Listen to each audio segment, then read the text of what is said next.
Hoje estreia a segunda temporada do Ela Move.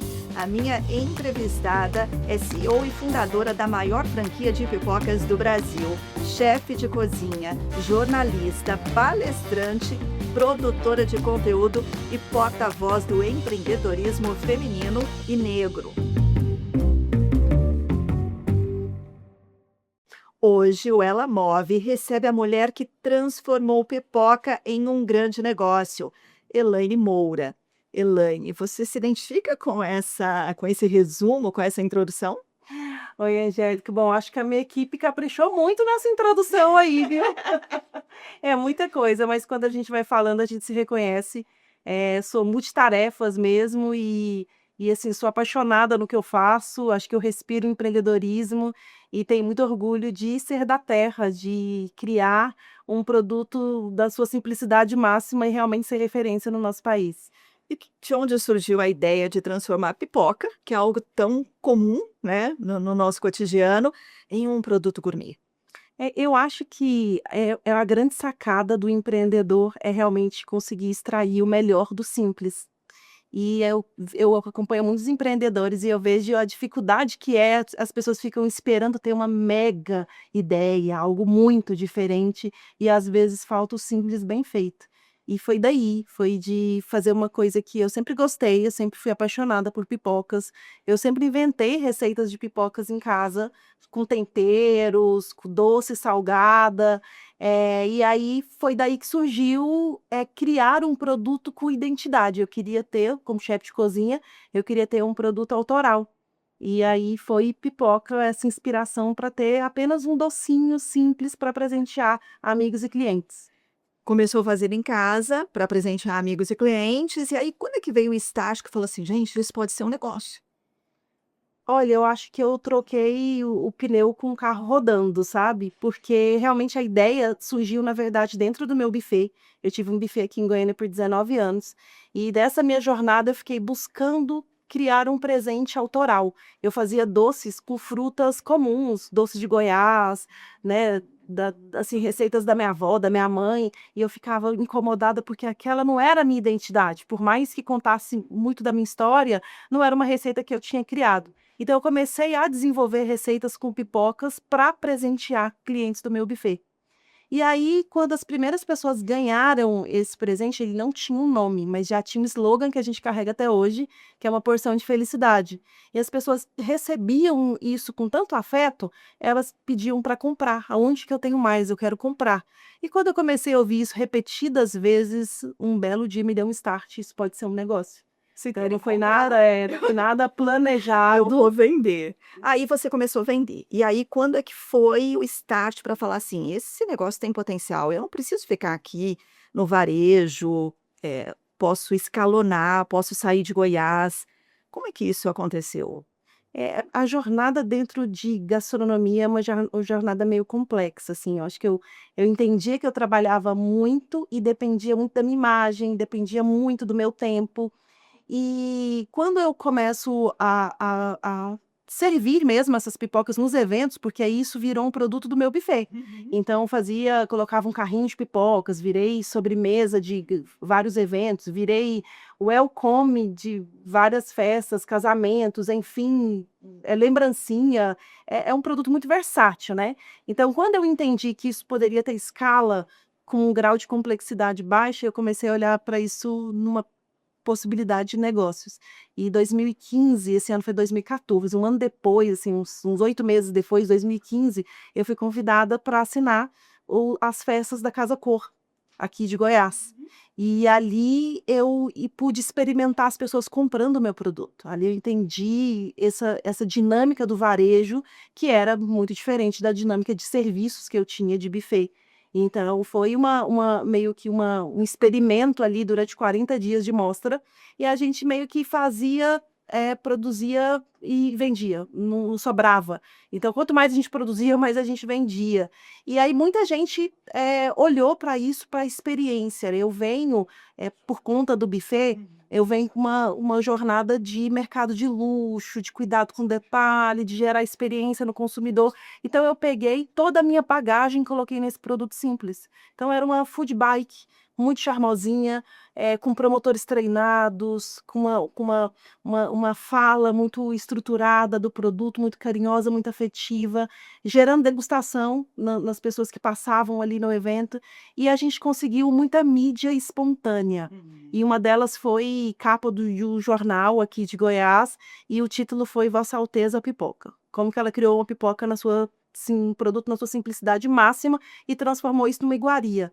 Isso despertou vários olhares para a imprensa geral, mas também para superintendências de shopping centers. Então, eu recebi convite para pegar essa operação e levar para os shoppings de Goiânia. Aqui em Goiás. Aqui em Goiânia. Então, eu comecei em 2 shoppings aqui, acho que 3 meses depois da Casa Cor, e a gente está nesse ano, 11º ano, nesses mesmos shoppings. Então, mas aí nos shoppings aqui de Goiânia ainda estava ali tudo embaixo do seu nariz, você tendo esse controle. Aí, de repente, vem a história de franquia. E aí, franquia é aquela coisa assim, a gente vai escalonar e o medo de perder o controle, né? De como esse produto vai chegar lá na ponta, já que ele é tão, assim, um reflexo da sua personalidade. Como é que foi isso? Então, quando eu monto 2 quiosques gêmeos, que eles eram idênticos, e as pessoas já entenderam que eu criei uma marca que era uma franquia. Porque franquia é replicação de um modelo, né? Um Sim. clone. Você pega exatamente e leva essa experiência para outro lugar. Então, me deram o título de franquia. Eu nem sabia o que era franquia, como que funcionava. E eu falava, não, é rede, as 2 são minhas e eu estou testando esse negócio. Então, mas eu recebi ali muita gente perguntando: eu queria levar para minha cidade, como eu faço para levar para minha cidade? Acho que Goiânia tem muito essa característica de ser vitrine, né, Sim, para receber outras muita gente cidades. Sim. fora. Então, eu comecei a estudar isso, mas essa preocupação com o padrão, essa preocupação com o meu nome, ali enquanto chefe de cozinha, eu falei, puxa, como é que outras pessoas vão fazer a minha receita, a minha fórmula? Eu acho que o mais valioso que eu tinha ali era uma fórmula e essa estruturação do modelo de negócios. Então, eu comecei a testar, mandar pipocas para fora, para entender como é que isso chegaria em outros estados, qualidade, crocância, né, o tempo de validade desse produto também. E aí eu chamei um amigo de Ribeirão Preto para a gente testar isso. E aí ele foi meu primeiro franqueado e tem 10 anos. Exatamente um ano depois, a gente já estava com essa estrutura de franquia. Testamos, validamos, erramos, então tinha vários ajustes ali para fazer. Enquanto essa operação não ficou redondinha, a gente então não possibilitou outras unidades de abrir enquanto franquia. E não deixou de ser um negócio divertido, porque quando a gente ama o que a gente se diverte, né? E assim, olhando para você, quando você fala de ter criado um produto, toda essa história que você conta, ela combina muito com você. E aí não deixou de ser a diversão, aquela coisa gostosa, eu estou fazendo o que eu gosto, e a burocracia tomou lugar, isso mexeu com você. De repente você falou assim: "Nossa, eu tô deixando a minha veia criativa agora e tô indo para um lugar que talvez não seja o meu lugar". Teve isso? Eu tive algumas dúvidas em vários momentos, assim, de identidade mesmo enquanto chefe de cozinha, porque quando você vai para a indústria, a dinâmica é completamente diferente. Mas eu acho que eu não me aprofundo em nenhum projeto se eu não me apaixonar muito por ele. E eu me apaixonei muito por esse projeto. Eu me apaixonei muito por essa dinâmica de franquia, essa cultura de franquia, que é todo mundo interessado em dar certo, mais gente torcendo pelo negócio, mais gente se movimentando para esse negócio dar certo. Então, eu começo a estudar sobre franquia de uma maneira muito profunda mesmo. Então, hoje eu falo de franquia, porque eu vivencio isso, eu escrevo sobre franquia, eu faço conteúdos de negócio sempre voltados para esse modelo de negócio que eu acho que ele é muito colaborativo. Então, eu acredito de verdade nesse formato, nesse modelo de negócio, e eu falo para o meu franqueado o tempo todo: tem que se divertir, tem que ganhar dinheiro, sabe? Então, e a gente olha para um negócio divertido e lucrativo. E como é o operacional? Eu tenho essa curiosidade. Onde é fabricado? É um lugar só, e aí tem uma distribuição? Você está envolvida nesse processo diretamente? Como é que é isso? Essa é a dinâmica do negócio. A fábrica fica aqui em Goiânia, então a gente produz 100% aqui e a gente manda o produto pronto para o franqueado. A gente ensina, a nossa escola é uma escola de negócios. A gente ensina ele a vender, ele a atender, ele gerar experiência, ele fazer o comercial, fazer a gestão na cidade dele. Mas a expertise de criação, pesquisa, desenvolvimento, collabs, a gente tem collabs com várias marcas e isso parte dessa nossa inteligência de negócio. Então, hoje tem uma equipe muito estruturada. Eu comecei literalmente sozinha, com uma equipe muito enxuta. A minha equipe que me apoiava nesse primeiro momento eram 2 confeiteiros, que eram do meu buffet, e me apoiaram absurdamente, mas assim, toda a parte de estruturação de negócio tem muito meu DNA nesse negócio, por isso que eu acho que se parece tanto comigo. Hoje não, hoje é uma estrutura grande, hoje tem mais de 30 pessoas na estratégia desse negócio, pensando todos os dias. Só na estratégia. Só Na na fabricação, você tem um time de quantas pessoas? Na fabricação, acho que são hoje em torno de 15 pessoas. Tem mais gente na estratégia do que produzindo, do que fabricando, porque a gente hoje tem um processo Sim. industrial sem perder a identidade. E esse processo nosso, ele passa por várias etapas artesanais. A gente tem como se fosse uma panela de pressão gigante para estourar essa pipoca, mas é só essa parte industrial. Depois, todas as etapas são muito artesanais. A gente olha para cada detalhe com muito cuidado. Então, eu tenho esse controle da produção, que faz tudo aqui em Goiânia, e eu mando isso pronto para o franqueado. E um detalhe muito importante é que a gente não adiciona conservante nesse produto. Então, o nosso desafio também está na qualidade desse logística, produto, né? logística, Enorme. enfim. E hoje você tem quantos franqueados? Hoje são quase 40 franqueados. Você já foi para fora do país também? Eu fui. Na verdade, foi um teste. Aí, 2019, a gente abriu uma indústria nos Estados Unidos.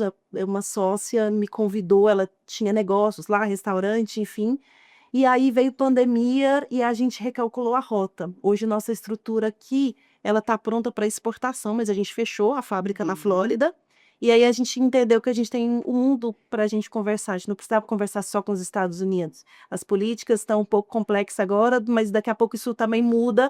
Mas a gente hoje tem participado de algumas rodadas de negócios internacionais. A gente está estruturando essa parte de logística, porque é o maior desafio para exportação. Mas Mas hoje daria para produzir no Brasil e exportar para outro país? Ou você Sim. teria que ter um braço lá fora também? Não, a ideia é produzir aqui. Nesse momento, a não ser que a escala fique muito alta, mas nesse momento a ideia é que a gente produza tudo aqui no Brasil. Então, a gente está terminando esse projeto de internacionalização, mas a gente já está participando de alguns eventos, de algumas feiras. A marca já está pronta, patente, enfim, tudo para que a gente alcance o mundo agora. Lá no começo você imaginava isso? Nada. Porque assim, é uma coisa que começou pequena e de repente você está falando de outro país. A gente ouvindo tudo isso, a gente consegue entender porque você se tornou um símbolo, né, do empreendedorismo. A gente ouve falar de você. Talvez até eu possa arriscar dizer que às vezes tem pessoas de outros estados que te conheçam até mais do que quem está aqui. Então, isso foi mesmo o acaso. E você sempre aberta a novos desafios. É um acaso que eu acho que tem outros nomes para isso também. A gente é muito intencional quando a gente entendeu que isso tinha escalabilidade, que tinha margem para outras pessoas ganharem com esse negócio também. Então, assim, eu coloco muita energia mesmo nesse produto, nessa marca, em collabs. Hoje a gente fala com marcas muito grandes e a gente é assediado por marcas infinitamente maiores que a gente, querendo fazer parcerias com a gente.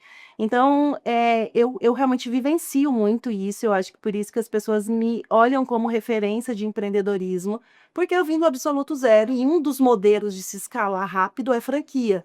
Porque ou você tem um bom capital e você abre como rede, se estrutura, ou você cresce com capital de terceiros, e esse foi o formato que a gente entendeu que é muito colaborativo. Eu tenho outras pessoas que acreditam na minha marca e investem na minha marca, então é uma forma de crescer de maneira colaborativa, e esse é um dos canais de vendas que a gente tem.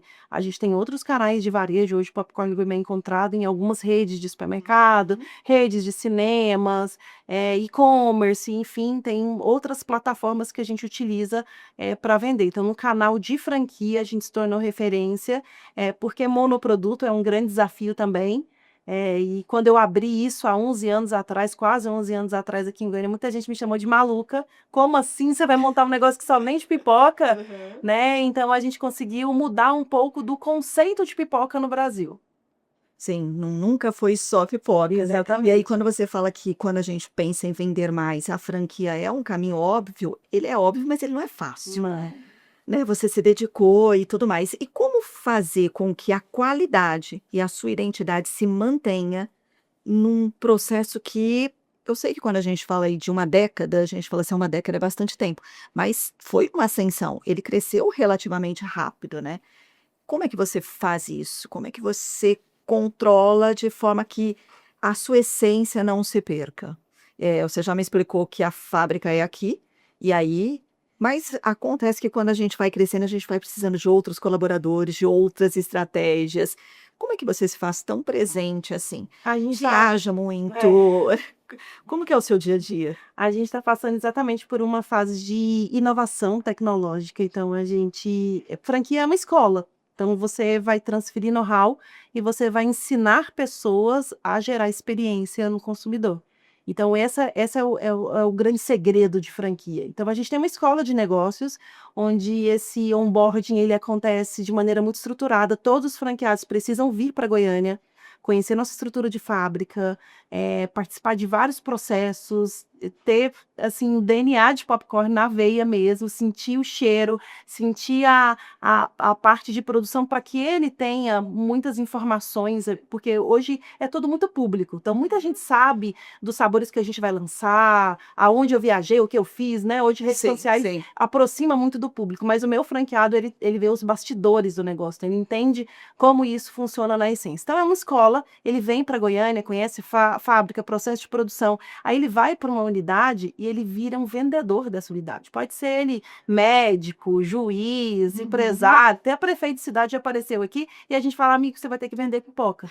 Porque você é o dono dessa marca na sua cidade e você me representa lá. Então, eu sei fazer absolutamente todas as etapas desse negócio. Então, ele vai para trás do balcão, ele entende como é que isso funciona, ele atende um delivery, ele prepara presente, ele atende uma dinâmica ali, porque ele tem que saber fazer a gestão desse negócio. Ele te escolhe quando ele pensa em fazer o investimento, fala assim: "Ah, eu vou atrás dessa marca". Ele te escolhe, mas você também escolhe ele. Sim, Já aconteceu, por exemplo, de alguém te procurar e você falar: "Não deu match, com esse não dá". algumas vezes.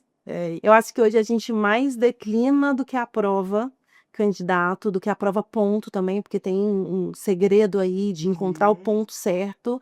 Então essa dinâmica de franquia é uma dinâmica de ganha-ganha, e ou todo mundo ganha ou todo mundo perde. Então se a gente escolhe mal um franqueado, ele vai perder e a gente também se Sim, perder. sim. Então a gente é muito mais criterioso hoje nessa seleção. A gente entende o tempo de vida dele, o momento que ele está ali, então a gente às vezes desencoraja, a gente faz muitos questionamentos, porque tem muita gente que tem, às vezes, um dinheiro da vida ali guardado, mas ele não tem um perfil empreendedor. Sim. Então são características que precisam, ser desenvolvidas ou a pessoa está disposta a desenvolver. E tem hora que a gente vê que, cara, ele não está disposto. Existe a falsa ideia de que a franquia é uma coisa fácil. Eu pego um dinheiro, coloco lá e o problema não é meu e o dinheiro vai vir e vai ser tudo muito fácil de fazer sem um comprometimento. Existe isso? Existe muito e é comum. Então é exatamente aí que a gente declina com muita gente que vai pensando em muitas facilidades. O nosso modelo de negócios, ele de fato entrega muitas facilidades no sentido que é alimento, mas vai pronto. Sim. Não é um restaurante que você tem que comprar insumo, tem que cozinhar e tem que fazer, né? Então ele entrega muitas facilidades. Mas ele tem muitas complexidades, é muito no detalhe. Quando a gente fala de experiência, o nosso checklist ele é gigante, embora eu tenha ali um quiosque, seja alguma coisa simplificada, ele recebe produto pronto, mas tem sistema, tem POPs de atendimento, tem processos, tem controle de qualidade. E alimento é uma coisa sempre muito Muito temerosa, sério, né? Muito sério. Então a gente tem que pensar nisso também. Você já me disse que no começo você não imaginava que iria tão longe. Agora eu já entendi que você ainda não foi longe o bastante, porque você é inquieta e as coisas estão se abrindo e a gente tem que aproveitar a oportunidade. Mas, até que longe é esse que você pretende ir? Quando você fala agora de, a exportação, chegou ali, parou? Ou você acha que o seu negócio ainda pode escalonar mais e você está aberta a novos negócios? Já pensou em popcorn está indo, está tudo certo, agora eu vou criar um outro produto, aproveitando toda a minha expertise e tudo aquilo que eu já aprendi. Você pensa nisso? Sim, eu acho que o empreendedor ele é feito de sonhos e a gente vai renovando os nossos compromissos e os nossos sonhos. E a gente vai se ajustando. Eu acho que se eu pensar como era essa empreendedora há 10, 11 anos atrás, ela tinha um limite de sonhos ali e uma meta a cumprir. Chegou naquela meta, ela reajustou essa meta, então eu acho que eu vou caminhando e o mercado também vai me levando ali para oportunidades que eu não consegui imaginar. Então, hoje eu estou em lugares que eu jamais imaginei. Eu entro em oportunidades, de vez em quando eu recebo algumas ligações, eu fico assustada. Meu Deus, fulano tá me ligando, sabe? Então, assim, realmente a gente vai reabastecendo e reorganizando essas rodas. Mas aí, falando de sonho para esse momento, a internacionalização nem era um grande sonho da gente. Eu acho que o nosso Brasil é tão grande, Sim. tem tanta coisa para crescer aqui, tem tanta oportunidade aqui dentro. A gente é muito mais assediado fora do país do que a gente mira para fora dele, sabe? Então, eu tenho Sim. muito sonho aqui no meu país de ser uma marca muito lembrada, de estar na casa de todo mundo, de ser encontrado em muitos PDVs. Então, todas as vezes que eu viajo, esses dias eu fui para o interior de Minas. E aí eu comecei a encontrar popcorn em mini mercados no interior. E assim, isso me impacta muito, porque eu nem sabia que meu produto estava lá. Ele chegou antes de mim. E Muitas talvez cidades que eu não até conhecia. tenha um impacto até maior do que estar no exterior, Sim, né? Porque a sim. gente vê um Brasil tão grande, tão desigual, e de repente você sabe que o seu produto está ali chegando numa camada que às vezes não era o seu público-alvo, então eu acho que isso tudo é Sim. importante. E a gente, o ano passado, a gente celebrou em convenção os 10 anos de popcorn e a gente redesenhou essa rota. Então, a gente estava falando dos próximos 10 e dos próximos 10. Então, é uma empresa que tem longevidade, a gente consegue enxergar muito isso porque ela tem inovação. Então, eu estou falando de um produto retrô que tem memória afetiva Sim. e, ao mesmo tempo, eu estou falando de tecnologia, ao mesmo tempo, eu estou falando de collabs muito importantes, eu estou falando de lugares muito importantes, então de linhas, a gente está criando outras linhas, outros produtos, então é uma indústria de alimentos e que ela tem um perfil de sustentabilidade, então a gente já criou vários produtos a partir das sobras da fabricação da pipoca, então hoje eu tenho cappuccino, que é uma receita exclusiva, feito com sobra de pipoca, eu tenho farofa de pipoca, eu tenho sorvete, hoje a Frutos de Goiás faz um sorvete com popcorn gourmet, então, eu tenho várias marcas que utilizam os meus produtos e a gente também tem milkshake, tem várias receitas que a gente criou aqui em cima de subprodutos ou produtos. E outra parte que essa não é para consumo humano, ela vira ração animal. Então, a gente tem zero desperdício aí quando a gente fala de alimento. Quer dizer, o produto é simples, a gente fala, é pipoca, né? Mas, assim, a sua visão é que é fora da caixa, assim, tudo isso que você traz é a oportunidade mesmo, não é a pipoca em si que é a diferença, é a sua visão, isso para mim é muito claro. Queria mudar um pouquinho agora, você é uma voz ativa em diversidade e inclusão, queria falar sobre isso também. Como esses temas se conectam com o seu trabalho como empreendedora? Onde que a Elaine, empreendedora, aproveita para também defender essas bandeiras que são tão importantes e que você é uma referência. Como é que você faz isso? Eu acho que é num lugar de representatividade. Eu começo a prestar mais atenção nesse tema quando eu começo a impactar pessoas, do tipo, as pessoas, se espantarem quando eu chego e apresento, falando: "Nossa, mas você tem isso tudo, você tem isso de franquia". Então eu entendo que não é comum uma mulher negra que veio da periferia, que veio do interior do país, é muito eixo Rio-São Paulo que as coisas acontecem, falando no mercado de indústria, né, no mercado de franquia, são poucas mulheres franqueadoras no Brasil, são poucas mulheres à frente de indústrias no Brasil, e quando fala de mulher negras tem um recorte muito pequeno, a gente está mais ligado a serviço, então tem muita mulher negra empreendendo na área de serviço, mas na área de produto, de indústria, é muito raro. E aí eu começo a entender o quanto eu sou representatividade, o quanto eu sou o sonho de muitas meninas, e eu começo a receber esses feedbacks meio que diários, assim, muita mensagem, muito e-mail, e aí, enfim, eu me torno palestrante, falando da minha jornada, entendendo que a minha jornada pode ser inspiradora para outras meninas, e aí acho que está nesse lugar de vivenciar. E aí chega um ponto que eu começo a olhar também para o meu ecossistema e falo: "Eu preciso ser agente de diferença na vida dessas pessoas". Então hoje eu tenho 80% de cargos de liderança estão na mão de mulheres. Hoje a gente abre vagas afirmativas, então eu tenho muitas mulheres negras tocando a liderança do meu negócio, porque é muito simples arrumar, mulher negra para limpar o chão, para, Sim, sabe, da fazer. mesma forma que é muito simples falar e não colocar em prática. Sim, Então, assim, o então seu negócio ele reflete aquilo que você fala, né? E é por isso que atesta tanta segurança no que você fala e tudo mais. A responsabilidade de saber que você é uma inspiração. Você falou que você recebe relatos de meninas, então, assim, de, de uma forma geral, você já é uma inspiração para um empreendedor, não importa se é homem ou mulher. Depois você tem um recorte, que é o recorte da mulher, né? Então, assim, a gente te admira, por tudo que você fez. E aí você tem um recorte ainda mais, que é o da mulher negra. Responsabilidade disso tudo. Eu me cobro muito nesse lugar também. Eu fico cuidando muito, puxa, isso precisa dar certo, porque não é só sobre mim, é sobre, sabe, ancestralidade, é sobre referência, é sobre caminhos que eu estou abrindo, possibilidades que eu estou abrindo. Então, eu tenho relatos de muitas meninas que começaram a empreender ali na sua casa, no simples, estão escalando os seus negócios, elas tiveram coragem também de arriscar, porque isso é um lugar também que a gente fica meio num lugar de medo também. Então, muitas meninas me relatam que elas tiveram coragem de arriscar. E eu, então, estruturo um coletivo de mulheres negras aqui em Goiânia, que é o Entre Raízes, que era um coletivo que eu participava em São Paulo e começou com CEOs. Para tomar vinho e para falar de dores que são só nossas. Uhum. E aí eu falei, puxa, Goiânia é uma cidade tão embranquecida, eu preciso fazer esse movimento lá. Hoje somos mais de 100 mulheres aqui em Goiânia que empreendem ou que são executivas de companhias, mas que a gente, no final do dia, a gente chega no mesmo lugar e a gente faz network, a gente troca informações, troca experiências e eu acho que o objetivo do Entre Raiz é uma mulher segurar a porta para outra passar.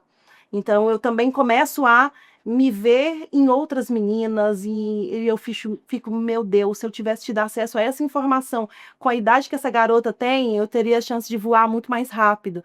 Então é sobre abrir oportunidades para outras pessoas também e num lugar de responsabilidade. Eu acho que se eu quero um mundo melhor, eu preciso fazer o meu mundo melhor. E eu faço isso com muito cuidado, com muito respeito, com muita responsabilidade, dando um passo de cada vez. Às vezes a gente quer algo muito grande, mas a gente entende que existem limitações, existem um lugar de desacreditar também. Então a gente precisa provar, enquanto mulher negra, que a gente é capaz, que a gente é boa no que a gente faz. Então essa cobrança, a régua fica muito alta. Então eu preciso ser referência. Sim, porque não se parte de um mesmo O ponto de nível, né? partida não Você é o mesmo. tem vários obstáculos ali. Hoje, qual você acha que é o maior desafio do empreendedorismo negro no Brasil?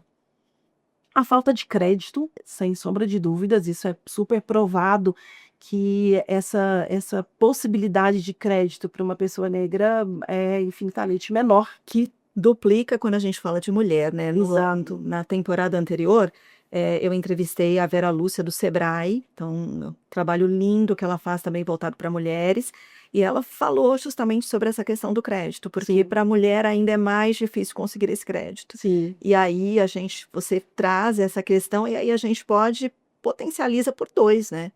Na prática, a gente entende que isso é a primeira camada mesmo, e aí depois você também vem uma camada de um machismo estrutural de que esse lugar não é para você. Eu já cheguei em reuniões e a pessoa fala: será que você pode trazer seu marido na próxima reunião? Porque acho que ele vai dar mais credibilidade para o seu negócio, e os investidores vão gostar mais. Aí eu falei, mas meu marido não é meu sócio, ele não tem nada a ver com o meu negócio. E eu não sei se você já passou por isso, mas assim, é chocante quando a gente ouve isso de uma outra mulher. Sim, e eu ouvi de outra mulher, tá? Não foi de homem. E acontece. Detalhe, foi de outra mulher. Então, assim, a gente tem vários desafios, e sem sombra de dúvidas, essa falta. E quando você fala de falta de crédito, é a falta do acreditar. E aí ele vem em várias circunstâncias aí nessa jornada. Sim. E como conseguir fazer tanta coisa que você faz sem perder o foco? Então, você hoje tem uma empresa e essa empresa tem franquias, aí você está com um projeto pronto para exportação, e aí tem o coletivo, e tem todas as bandeiras. Como é que você faz tudo isso e não perde o foco? Eu imagino até que uma coisa alimenta a outra, porque quando você está dando uma palestra ali, aquilo que você vivenciou ali no coletivo já é um assunto da palestra, e se você vai para o empreendedorismo, você tem muita consistência para falar, mas ao mesmo tempo a gente precisa ter foco para fazer tudo da forma como é esperado, como a gente se cobra, na verdade, né? Porque muitas vezes a gente se cobra mais do que os outros. Como é que você faz isso? Bom, eu falo que eu escolho as minhas batalhas, então eu também preciso dizer muitos nãos para conseguir ter foco no meu negócio. Então, 70% do meu tempo está voltado para Popcorn Gourmet. Então, eu falo com o franqueado todos os dias, eu participo de pequenas reuniões, eu participo de pesquisa e desenvolvimento, todo lançamento de produto, embora eu tenha engenheiro de alimentos, eu tenha ali toda uma estrutura de equipe, mas toda essa parte de pesquisa e de aprovação e de teste, amanhã é um dia, sexta-feira, que eu vou para produção. Eu entro para produção e fico 5, 6 horas ali de touca em pé na produção, porque a gente está validando o produto de campanha. Então, eu sou muito ativa para o meu negócio. Então, 70% do meu tempo está voltado para o meu negócio, para o meu objetivo principal, que é a Popcorn Gourmet. E aí eu libero algumas datas para palestras. Hoje eu sou produtora de conteúdo do Sebrae também, e de várias marcas. Primeiro que eu trouxe um filtro que eu só vou falar de marcas que eu acredito. Eu só vou falar de produtos que eu realmente consumo. Então, e também limitei um cachê para poder fazer esse trabalho que ele me propicia. Eu preciso ter esse fôlego de ir lá e falar para as pessoas da minha empresa, do meu negócio, normalmente gera negócio. Então, assim, várias entrevistas que eu dei e gerou um negócio ali na entrevista, ou de quem está assistindo, ou uma palestra. Então, eu entendo isso também como parte do meu trabalho para Popcorn Gourmet, Sim. porque eu estou retroalimentando ali a estrutura do meu negócio e da minha empresa. E quando eu falo de ativismo, de trabalho com mulheres negras, é um lugar de troca também. Eu compro muito delas, mas eu vendo muito para elas também. Então, eu acabo tendo o dinheiro circulando ali entre a gente. Então, é intencional isso também. Eu acho que quando eu vejo uma galera flutuando e dando certo, faz parte dos meus sonhos, mas eu sei que muita gente também fica vibrando quando as minhas coisas dão certo, quando eu consigo uma parceria legal, quando eu consigo um bom contrato. Então, Sim. é nesse ambiente. Até porque você se envolve no coletivo, em causas sociais, você é um exemplo, então as coisas vão se convergindo mesmo, não tem como ser diferente. Mas aí a gente está falando de tempo, e você ainda arrumou tempo para ser jurada de um reality show de gastronomia. Fala pra gente, como é que foi isso? O convite foi inusitado? Você gostou da experiência? O que você achou? Esses tempos a gente não arruma. Eles acontecem na vida da gente, porque estava realmente num ano muito desafiador, assim, de muitas palestras, de escolher mesmo ali para onde eu vou agora. Mas veio de um conteúdo, eu gravei um vídeo muito assim despretensioso contando a história da feijoada no Brasil. Só que a história da feijoada no Brasil, eu contava a minha relação com a feijoada. E eu cresci achando que meu avô tinha criado feijoada. Eu tinha nessa fantasia na minha cabeça. Eu gravo um vídeo falando sobre isso para o site Mundo Negro. E a Ana Maria Braga assistiu esse vídeo e falou: quero conversar com essa mulher.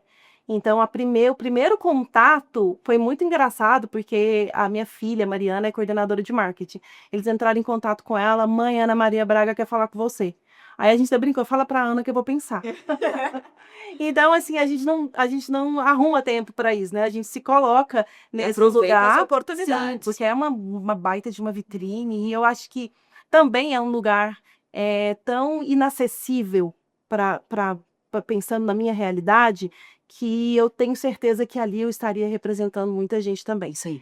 Falando de reality, o reality normalmente você vê mulheres negras no lugar de competição. E ela me chamou para ser jurada, Sim. né, para representar Goiás. Então tinha um peso muito grande, e acho que isso foi muito importante dentro da minha jornada, e isso, óbvio, abriu várias portas dentro do meu negócio, dentro de palestras também, e foi uma super experiência. Acho que a estrutura que se tem em um reality como esse, ser recebida por Ana Maria Braga, equipe, as gravações, a quantidade de preciosismo no detalhe da gravação. Aí tem receita no receitas.com, é um material que fica ali, Sim, né? sim. Para sempre esse material tá ali. Então tem receita minha falando de Goiás e falando de Você se sentiu pipoca. confortável em ser jurada? Porque às vezes quem está ali sendo julgado é alguém que às vezes está com tanta esperança ali, a gente tem que fazer um julgamento técnico.